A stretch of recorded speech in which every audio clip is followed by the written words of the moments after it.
ভালোবাসার প্রতীক তাজমহল। ভালোবাসার জন্য মানুষ কতই না কিছু করে। কেউ পাথর কেটে রাস্তা বানায়, আবার কেউ ভালোবাসার জন্য নিজের জীবন পর্যন্ত দিয়ে দেয়। সেই রকমই আমাদের আজকের প্রতিবেদন, সম্রাট শাহজাহানের তৈরি তাজমহল। তাজমহল ভারতের উত্তরপ্রদেশে আগ্রায় অবস্থিত একটি রাজকীয় সমাধি। মুঘল সম্রাট শাহজাহান তার স্ত্রী আঞ্জুমান্দু বানু বেগম, যিনি মমতাজ নামে পরিচিত, তার স্মৃতির উদ্দেশ্যে এই অপূর্ব সত্যি নির্মাণ করেন।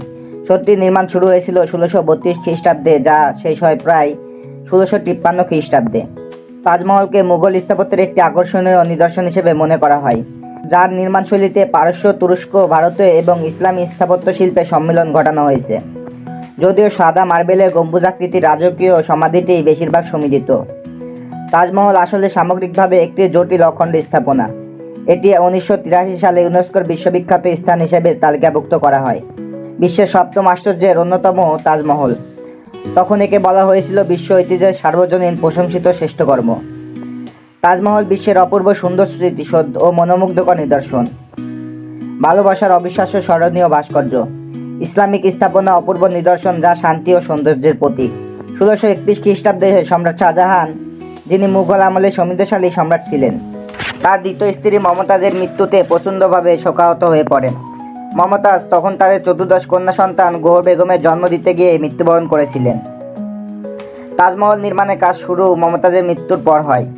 মূল সমাধিটি সম্পূর্ণ হয় 1648 খ্রিস্টাব্দে এবং চারদিকের ইমারত, বাগান আরও করতে 5 বছর সময় লাগে। তাজমহল তৈরি হয়েছিল বিভিন্ন ঐতিহ্যবাহী নকশার ওপর, বিশেষ করে পারস্য ও মুঘল স্থাপত্য অনুসারে। নির্দিষ্ট কিছু নকশা তিমুর ও মুঘল ইমারতের মতো হুবহু করা হয়েছে, যাদের মধ্যে তিমুর গুরিয়ামির সমরখান্দে মুঘল সাম্রাজ্যের পূর্বসূচি। মুঘল ইমারত পরিমার্জনের এক নতুন স্তরে পৌঁছায়, যেখানে পরবর্তী মুঘল ইমারতসমূহ তৈরি হয়েছিল লাল বেলে পাথরে। শাহজাহান চালু করেছিলেন সাদা দামি মার্বেল পাথরের প্রচলন। তাজমহলের সামনের চত্বরে একটি বড় চাহর বাগান রয়েছে। বাগানের পূর্বে 4 অংশে বিভক্ত করা হয়েছিল। 300 মিটার জায়গায় বাগানের প্রতিটি চতুর্থাংশ উঁচু পথ ব্যবহার করা হয়েছিল। ভাগগুলোকে 16টি ফুলের বাগানে ভাগ করা হয়। মাজার অংশ এবং দরজার মাঝামাঝি অংশে এবং বাগানের মধ্যখানে একটি উঁচু পাথরের মাটির চৌবাচ্চা বসানো আছে এবং উত্তর দক্ষিণে সরলরৈখিক চৌবাচ্চা আছে, যাতে তাজমহলের প্রতিফলন দেখা যায়। এছাড়া বাগানে আরও বেশ কিছু বৃক্ষশোভিত রাস্তা এবং ঝর্ণা আছে। চারবাগ ভারতে প্রথম করেছিলেন প্রথম মুঘল সম্রাট বাবর, যা পারস্যের বাগানের মতো করে নকশা করা হয়েছিল। চারবাগ মানে যাতে স্বর্গের বাগানের প্রতিফলন ঘটবে। মুঘল আমলে লেখায় এক ফার্সি মরমীবাদী স্বর্গের বাগানের বর্ণনা দিতে গিয়ে বলেছিলেন, আদর্শ বাগান হিসেবে যা পূর্ণ থাকবে প্রাচুর্যে, পানি বা জল এই বর্ণনার একটি বড় ভূমিকা রেখেছে। ওই লেখায় আছে, স্বর্গের বাগানের মধ্যখানে একটি পাহাড় থেকে তৈরি হয়েছে 4টি নদী, আর তা আলাদা হয়ে গেছে বাগানের উত্তর, দক্ষিণ, পূর্ব ও পশ্চিমে। পরাই সব মুঘল চার বাগান সমূহ চতুর্ভুজাকৃতির, যার বাগানের মধ্যখানে মাজার বা শিবির থাকে। কিন্তু তাজমহলে ব্যাপারটিতে অন্যগুলোর থেকে আলাদা, কারণ এর মাজার অংশটি বাগানের মধ্যখানে হওয়ার বদলে বাগানের এক প্রান্তে অবস্থিত। যমুনা নদীর অপর প্রান্তে নতুন আবিষ্কৃত মাহাতাব বাগ অন্যান্য তথ্যের আভাস দেয়। যমুনা নদীটি বাগানের নকশায় অন্তর্ভুক্ত করা হয়েছিল, যাতে তা স্বর্গীয় নদী হিসেবে অর্থবহ করে। বাগানের বিন্যাস এবং এর স্থাপত্য বৈশিষ্ট্য, যেমন এর ঝর্ণা, ইট অথবা মার্বেলের রাস্তা এবং জ্যামিতিক ইটের রেখার ফুলের বিছানা, এগুলো হুবহু শালিমারের মতো এবং ক্রম নকশা করেছে একই প্রকৌশলী আলী মারদান। পরবর্তীকালে বাগানের গোলাপ, ড্যাফোডিল, বিভিন্ন ফলের গাছ সহ অন্যান্য গাছগাছালির অতি প্রাচুর্যতার কথা জানা যায়। মুঘল সম্রাটদের উত্তরাধিকারের অবক্ষয়ের সাথে সাথে বাগানের অবক্ষয় ঘটে। ইংরেজ শাসনামলে তাজমহলের রক্ষণাবেক্ষণের দায়িত্ব নেয় ইংরেজরা। তারা প্রাকৃতিক ভূদৃশ্যকে পরিবর্তন করে নতুন করে লন্ডনের আনুষ্ঠানিক বাগানের চেহারা দেয়। তাজমহলের চত্বরটি বেলে পাথরের দুর্গের মতো দেয়াল দিয়ে 3টি দিক থেকে বেষ্টিত। নদীর দিকের পাশটিতে কোনো দেয়াল নেই। এই দেয়াল বেষ্টনীর বাহিরে আরও সমাধি রয়েছে, যার মধ্যে শাহজাহানের অন্য স্ত্রীদের সমাধি এবং মমতাজের প্রিয় পারিবারিকদের একটি বড় সমাধি রয়েছে। এই স্থাপত্যসমূহ প্রধানত লাল বেলে পাথর দ্বারা তৈরি। ভিতরের দিকে দেয়ালগুলো স্তম্ভ এবং ছাদ সম্বলিত, যা সাধারণত হিন্দু মন্দিরে দেখা যেত এবং পরে মুঘলদের মসজিদের নকশায় আনা হয়েছিল।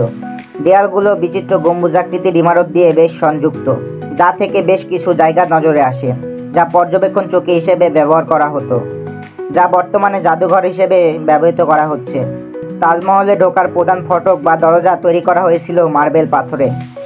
দরজাটির নকশা ও ধরন মুঘল সম্রাটদের স্থাপনার কথাই স্মরণ করিয়ে দেয়। এর খিলানসমূহের আকৃতি হুবহু সমাধি খিলানসমূহের অনুরূপ এবং এর পিস্তাক খিলান সমাধির ক্যালিগ্রাফির বা চালুলিপির নকশার সাথে মিল করা হয়েছে। এর ছাদে অন্যান্য বেলে পাথরের ইমারতের মতোই নকশা করা আছে, সেসব সুন্দর সুন্দর জ্যামিতিক আকৃতির। চত্বরের একেবারে শেষে বেলে পাথরের দুটো বিশাল ইমারত রয়েছে, যা সমাধির দিকের একটি অংশ খোলা। এদের পিছন ভাগ পূর্ব ও পশ্চিম দিকের দেয়ালের সমান্তরাল। দুটো ইমারত দেখতে একেবারে হুবহু যেন একটি আরেকটির প্রতিচ্ছবি। পূর্ব দিকের ইমারতটি মসজিদ, অন্যটি হলো জাওয়াব, যার মূল উদ্দেশ্য ছিল ভারসাম্য রক্ষা করা। আসলে মেহমানদের থাকার জন্য ব্যবহৃত করা হতো। জাওয়াব আলাদা শুধু এর মেহমানদের নেই, আর এর মেঝে নকশা করা হয়, যেখানে মসজিদের মেঝে 569 জন মুসল্লির নামাজ পড়ার জন্য কালো পাথর দিয়ে দাগ কাটা। মসজিদটির প্রাথমিক নকশা শাহজাহানের তৈরি অন্যান্য ইমারতের মতোই। বিশেষ করে তার মসজিদে জাহান্নুমা অথবা দিল্লি জামে মসজিদটি বড়, যার ওপর 3টি গম্বুজ। মুঘল আমলের মসজিদগুলোর নামাজ পড়ার জায়গা 3 ভাগে ভাগ করা থাকতো। বড় নামাজ পড়ার জায়গায় দুপাশে সামান্য ছোট নামাজ পড়ার জায়গা। তাজমহলের প্রত্যেকটি নামাজ পড়ার জায়গার উপরে বিশাল গম্বুজ আছে, কিন্তু জায়গাটি খোলা। তাজমহলের মূলে হলো তার সাদা মার্বেল পাথরের সমাধি, যা অন্যান্য মুঘল সমাধির মতো মূল পারস্য দেশীয় বৈশিষ্ট্য, যেমন আইওয়ান সহ প্রতিসম ইমারত, একটি ধনুক আকৃতির দরজা, ওপরে বড় গম্বুজ রয়েছে। সমাধিটি একটি বর্গাকার বেদিকার উপর দাঁড়িয়ে রয়েছে। ভিত্তি কাঠামোটি বিশাল এবং কয়েকটি কক্ষ বিশিষ্ট। প্রধান কক্ষটিতে মমতাজ মহল ও শাহজাহানের স্মৃতিফলক বসানো হয়েছে। তাদের কবরে রয়েছে এক স্তর নিচে। আদতে একটি কোণগুলো ভাঙা ঘনক্ষেত্র, প্রতিদিকে প্রায় 55 মিটার। পাশে একটি বড় পিস্তাক অথবা বড় ধনুক আকৃতির পথ। আইওয়ানের কাঠামো, সাথে ওপরে একই রকমের ধনুক আকৃতির বারান্দা। এই প্রধান ধনুক আকৃতির তোরণ বৃদ্ধি পেয়ে ওপরের ইমারতের ছাদের সাথে যুক্ত হয়েছে। তোরণের অপর দিকে বাড়তি পিস্তকসমূহ ওপরে পিছনের দিকে চলে গেছে। পিস্তকের এই বৈশিষ্ট্যটি কোণার দিকে জায়গা একইভাবে ব্যবহার করা হয়েছে। নকশাটি সম্পূর্ণভাবে প্রতিসম এবং ইমারতের প্রতিটি দিক দিয়েই একই রকম। 4টি মিনার রয়েছে। প্রতিটি কোণায় একটি করে মিনার ভাঙা কোণার দিকে মুখ করে রয়েছে। সমাধির ওপরের মার্বেল পাথরের গম্বুজই সমাধির সবচেয়ে আকর্ষণীয় বৈশিষ্ট্য। এর আকার প্রায় ইমারতের ভিত্তির আকারের সমান, যা প্রায় 35 মিটার। এর উচ্চতা হওয়ার কারণ, গম্বুজটি একটি 7 মিটার উচ্চতার সিলিন্ডার আকৃতির ডামের ওপর বসানো হয়েছে। এই গম্বুজকে কখনো পেঁয়াজ গম্বুজ অথবা পেয়ারা গম্বুজ বলেও ডাকা হয়। গম্বুজের উপরের দিকে সাজানো হয়েছে একটি পদ্ম ফুল দিয়ে, যা তার উচ্চতাকে আরও দৃষ্টিগোচর করে। গম্বুজের উপরে একটি পুরনো তামা বা কাঁসার দণ্ড রয়েছে, যাতে পারস্য দেশীয় হিন্দু ও ঐতিহ্যবাহী অলঙ্করণ রয়েছে। বড় গম্বুজটির গুরুত্বের কারণ, এর 4 কোণায় আরও 4টি ছোট গম্বুজ রয়েছে। ছোট গম্বুজগুলো দেখতে বড় গম্বুজটির মতোই। এদের স্তরগুলো সমাধির ভিত্তি থেকে ছাদ পর্যন্ত উঠে গেছে। ছোট গম্বুজগুলোতেও কাঁসাই বা তামার পুরনো দণ্ড আছে। লম্বা মোচাকার চূড়া দেয়ালের পাশ দিয়ে উপরে উঠেছে এবং গম্বুজের উচ্চতায় দৃষ্টিগোচর হয়। পদ্মফুল ছোট গম্বুজ ও গুলদাস্তাদেরও রয়েছে। বড় গম্বুজের উপর মুকুটের মতো একটি পুরনো মোচাক চূড়া রয়েছে। চূড়াটি 1800 শতকের আগে স্বর্ণের নির্মিত ছিল, কিন্তু বর্তমানে এটি একটি ব্রোঞ্জ দিয়ে তৈরি। এই চূড়াটি পারস্য দেশীয় এবং হিন্দুদের শোভাবর্ধক উপাদানের মিলনের উৎকৃষ্ট উদাহরণ। চূড়ার উপরের অংশে আছে একটি চাঁদ, যা ইসলামিক উপাদান, এবং চূড়ার শিং তাক করা আছে স্বর্গ বা বেহেশতের দিকে। বড় গম্বুজের উপর চূড়ার চাঁদ এবং তাক করা শিং মিলে একটি ঐতিহ্যবাহী চিহ্নের আকার ধারণ করে, যা হিন্দু দেবতা শিবের চিহ্নের মতো। মিনারগুলোর মূল বেদিকার কোণগুলোতে রয়েছে 4টি বড় চৌকি, যাদের প্রতিটির উচ্চতা 40 মিটারের বেশি। মিনারগুলোতেও তাজমহলের প্রতিসমতার ব্যাপারটি লক্ষ্য করা যায়। চৌকিগুলো নকশা করা হয়েছে মসজিদের প্রথাগত মিনারের নকশায়, যেখানে মুয়াজ্জিন নামাজের জন্য আজান দেন। প্রতিটি মিনারেই 2টি বারান্দা দিয়ে 3টি সমান উচ্চতায় ভাগ করা হয়েছে। মিনারের একেবারে উপরে শেষ বারান্দায় রয়েছে, যার উপর সমাধির ছাতাগুলো একই রকম একটি ছাতা রয়েছে। মিনারের ছাতাগুলোতে একই রকমের কাজ করা হয়েছে, যেমনটি করা হয়েছিল পদ্ম ফুলের নকশা করা চূড়াতে। প্রতিটি মিনারই বেদিকার থেকে বাইরের দিক থেকে কিঞ্চিত হেলানো আছে, যাতে এই মিনার কখনো ভেঙে পড়লে যেন তা মূল সমাধির উপরে না পড়ে। তাজমহল দেয়াল ঘেরা আগ্রা শহরের দক্ষিণাংশের একটি জমিতে তৈরি করা হয়েছিল, যার মালিক ছিলেন মহারাজ জয় সিং। শাহজাহান তাকে আগ্রার মধ্যখানে একটি বিশাল প্রাসাদ দেওয়ার বদলে জমিটি নেন। তাজমহলের কাজ শুরু হয় সমাধির ভিত্তিপ্রস্তর স্থাপনের মাধ্যমে। প্রায় 3 একর জায়গাকে খনন করে তাতে আলগা মাটি ফেলা হয় নদীর সুরক্ষা কমানোর জন্য। সম্পূর্ণ এলাকাকে নদীর পাড় থেকে প্রায় 50 মিটার উঁচু করে সমান করা হয়। তাজমহল 55 মিটার লম্বা। সমাধিটি নিজের ব্যাসে 18 মিটার এবং উচ্চতায় 24 মিটার। সমাধি এলাকায় যেখানে পানি চলে আসে সেখানে পুরো কুয়া খনন করা হয়েছিল। পরে পাথর ফেলে ভরাট করা হয়েছিল, যা ছিল সমাধির ভিত্তি স্থাপনা। রাজমিস্ত্রিরা তাদের সাধারণ ভাড়া বাঁধার নিয়মে সমাধির ভেতরে এবং বাইরে একই রকম ইটের ভাড়া তৈরি করেন। ভাড়া এত বড় এবং জটিল ছিল যে তা শ্রমিকদের খুলে সরাতে প্রায় বছর সময় লাগার কথা। উপাখ্যান অনুযায়ী শাহজাহান ঘোষণা দিয়েছিলেন যে কেউ ভাড়ার ইট নিয়ে যেতে পারবে এবং এক রাতের মধ্যে কৃষক, দিনমজুর, চাষিরা ভাড়াটি সরিয়ে নিয়েছিলেন। 15 কিলোমিটারের একটি ঢালু পথ তৈরি করা হয়েছিল নির্মাণের জন্য, নির্দিষ্ট স্থানে মার্বেল পাথর ও অন্যান্য মালপত্র নেয়ার জন্য। সমসাময়িক উৎসাহ থেকে জানা যায় 20 থেকে 30টি করে ষাঁড় একসাথে বেঁধে বিশেষ ধরনের গরুর গাড়িতে করে পাথর উঠানো হতো। পাথর উঠিয়ে ঠিক উচ্চতায় বসাতে কপিকল ব্যবহার করা হতো। গাধা এবং ষাঁড়ের দল কপিকল নাড়াতে শক্তি যোগান দিত। ভিত্তি আর সমাধি নির্মাণ করতে সময় লেগেছিল প্রায় 12 বছর।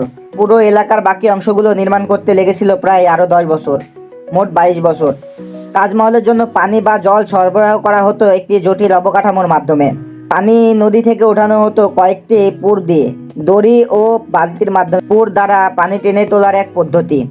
পানি একটি বড় পাত্রের চৌবাচ্চায় জমা হতো, যা আরও 30টি পুর দিয়ে উঠিয়ে তাজমহলের মাটির নিচে সরবরাহ চৌবাচ্চায় দেওয়া হতো। সরবরাহ চৌবাচ্চা থেকে পানি পৌঁছাতো আরও 3টি সহায়ক চৌবাচ্চায়, যা থেকে তাজমহল এলাকায় পাইপ দ্বারা সংযুক্ত ছিল। একটি 25 মিটার মাটির তৈরি পাইপ, যা প্রায় 1.5 মিটার মাটির নিচ দিয়ে প্রধান চলার পথ বরাবর নেওয়া হয়েছে, যা চত্বরের মূল চৌবাচ্চাটি পূরণ করে। আরও তামার পাইপ দিয়ে উত্তর দক্ষিণ দিকে নালার ঝর্ণাগুলোতে পানি সরবরাহ করা হতো। সহায়ক আরও নালা খনন করা হয়েছিল পুরো বাগানে সেচ দেওয়ার জন্য। ঝর্ণার পাইপগুলো সরাসরি সরবরাহ পাইপের সাথে যুক্ত ছিল না। এর বদলে প্রতিটি ঝর্ণার নিচে একটি করে তামার পাত্র বসানো হয়েছিল, যাতে প্রতিটি ঝর্ণায় সমানভাবে পানির চাপ প্রয়োগ করা হয়। তাজমহল কোনো একজন ব্যক্তির দ্বারা নকশা করা নয়। এ ধরনের প্রকল্পে অনেক প্রতিভাধর লোকের প্রয়োজন। বিভিন্ন উৎস থেকে তাজমহলের নির্মাণ কাজে যারা অংশ নিয়েছিলেন তাদের বিভিন্ন নাম পাওয়া যায়। পারস্য দেশীয় স্থপতি ওস্তাদ ইসা চত্বরের নকশা করার বিশেষ ভূমিকায় অনেক স্থানেই তার নাম পাওয়া যায়। পারস্য দেশের বেনারসের পুরু ফার্সি ভাষায় এক লেখায় তাকে তত্ত্বাবধায়ক স্থপতি হিসেবে উল্লেখ করেন। বড় গম্বুজটির নকশা করেছিলেন ওত্তমান সাম্রাজ্য থেকে আসা ইসমাইল খান, যাকে গোলাপদের প্রথম নকশাকারী এবং সে যুগের একজন প্রধান গম্বুজ নির্মাতা মনে করা হতো। কাজিম খান লাহোরের বাসিন্দা। বড় গম্বুজের চূড়ায় যে স্বর্ণের দণ্ডগুলো ছিল তিনি তা গড়েছিলেন। চিরঞ্জিলাল একজন পাথর খোদাইকারক ছিলেন, যিনি দিল্লি থেকে এসেছিলেন। প্রধান ভাস্কর্য ও মোজাইকার হিসাবে নেওয়া হয়েছিল। তাজমহলের প্রবেশপথের দরজায় প্রত্যাখ্যিত করা আছে, সেখানে তার নাম পাওয়া যায়। মোহাম্মদ হানিফ রাজমিস্ত্রিদের তত্ত্বাবধায়ক ছিলেন। সিরাজ ইরান থেকে মির আব্দুল কারিম এবং মুক্কারিমাত খান, যারা ব্যবস্থাপনা ও আর্থিক দিকগুলো সামাল দিতেন। মালামাল সমগ্র ও উৎপাদন সম্পাদনা তাজমহল তৈরি করতে হয়েছে সারা এশিয়া এবং ভারত থেকে আনা বিভিন্ন উপাদান সামগ্রী দিয়ে। নির্মাণ কাজের সময় 1000-এরও বেশি হাতি ব্যবহার করা হয়েছিল নির্মাণ সামগ্রী বহন করে আনার জন্য। আলো প্রবাহী অস্বচ্ছ সাদা মার্বেল পাথর আনা হয়েছিল রাজস্থান থেকে।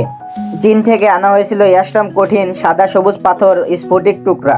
তিব্বত থেকে বৈদুর্য সবুজ নীলাভ রঙের রত্ন এবং আফগানিস্তান থেকে নীলকান্তমণি আনা হয়েছিল। নীলকান্তমণি উজ্জ্বল নীল রত্ন এসেছে শ্রীলঙ্কা এবং দক্ষিণ ভান্ডার থেকে। খায়রি বা সাদা রঙের মূল্যবান পাথর এসেছিল আরব থেকে। এই 28 ধরনের মহামূল্যবান পাথর সাদা মার্বেলের পাথরের উপরে বসানো হয়েছিল। কালীন নির্মাণ খরচ অনুমান করা কঠিন। কিছু সমস্যার কারণে তাজমহলের নির্মাণ খরচ কত হয়েছিল তার হিসাব কিছুটা হেরফের দেখা যায়। তাজমহল নির্মাণে তৎকালীন আনুমানিক 32 মিলিয়ন রুপি খরচ হয়েছিল বলে ধারণা করা হয়। কিন্তু শ্রমিকের খরচ, নির্মাণের যে সময় লেগেছে এবং বিভিন্ন অর্থনৈতিক যুগের কারণে এর মূল্য অনেক, একে অমূল্য বলা হয়। তাজমহলের নির্মাণ কাজ শেষ হতে না হতে সম্রাট শাহজাহান তার পুত্র আওরঙ্গজেবের দ্বারা ক্ষমতাচ্যুত ও আগ্রার কেল্লার গৃহবন্দী হন। কথিত আছে জীবনের বাকি সময়টুকু সম্রাট শাহজাহান আগ্রার কেল্লার জানালা দিয়ে তাজমহলের দিকে স্থির দৃষ্টিতে তাকিয়ে কাটিয়েছিলেন। শাহজাহানের মৃত্যুর পর আওরঙ্গজেব তাকে তাজমহলের তার স্ত্রীর পাশে সমাহিত করেন। 19 শতকের শেষ ভাগে তাজমহলের একটি অংশ মেরামতের অভাবে খুব খারাপভাবে নষ্ট হয়। 1857 সালে সিপাহী বিপ্লবের সময় ইংরেজ সৈন্যরা তাজমহলের বিকৃতি সাধন করে, আর সরকারি কর্মচারীরা বাটালি দিয়ে তাজমহলের দেয়াল থেকে মূল্যবান ও দামি নীলকান্তমণি খুলে নেয়। 19 শতকের শেষ দিকে লর্ড কার্জন তাজমহলের পুনর্নির্মাণের একটি বড় প্রকল্প হাতে নেন। প্রকল্পের কাজ 1908 সালে শেষ হয়। তিনি তাজমহলের ভিতরের মঞ্চে একটি বড় বাতি তৈরি করেন, তখন এই বাগানের নকশা পরিবর্তন করে ইংলিশ পার্কের মতো করে গড়া হয়, যা এখনও রয়েছে। বিংশ শতাব্দীতে তাজমহলের ভালো রক্ষণাবেক্ষণ হয়।